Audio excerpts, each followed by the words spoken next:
Vamos lá.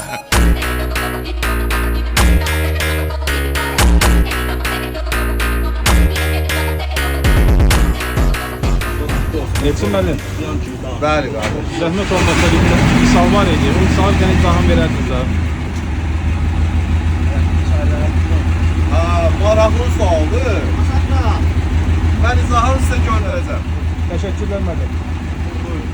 Əziz tələbələr, indi isə belə bir sualın izahına baxırıq. Lövhədə toplama əməli verilib, amma segmentlərin bəzilərinin xarab olması, yanmaması səbəbindən rəqəmlər tam görünmür. Neçə segment xarab olub? Burada sadəcə görə bilərik ki, bir rəqəmli ədədləri toplayıblar. Bir rəqəmli ədədləri toplayanda, yəni məsələn bir rəqəmli ədədlər hansılardır? 0, 1, 2, 4, 5, 6, 7, 8, 9. 9-a qədər.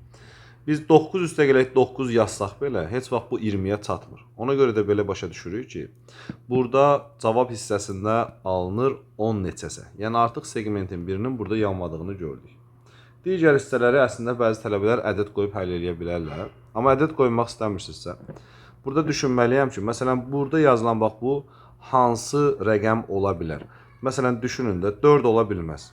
Niyə görə? Çünki 4-ün bu hissəsi yoxdur. Məsəl üçün deyirəm. Məsələn, 2 ola bilməz. Çünki 2-nin bu hissəsi yoxdur. Yəni, bu baxımdan da daha rahat tapmaq olardı.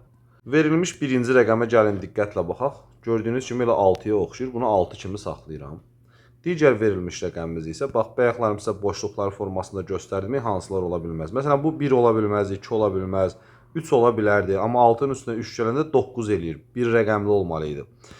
4 ola bilməz, çünki 4-də dedik axı, bu hissəsi dolu verildi, boş olmalıydı. 5 ola bilməz, çünki 5-in yazılış qaydasını görmüsünüz, bu hissəsi ola bilməz. 6 ola bilməz, çünki 6 hissəsində bu olub. Bu qayda ilə davam eləsəz, 6 üstə gələk 8 bizə 14-ü verir.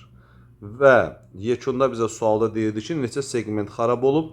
Gəlin indi xarab olan segmentləri sayaq. Birincidə yox idi, amma digərində isə xarab olan segment sayıb. 1, 2, 3, 4, 5, 6 segment xarab olmuşdu və buna görə də cavabımız olur A variantı.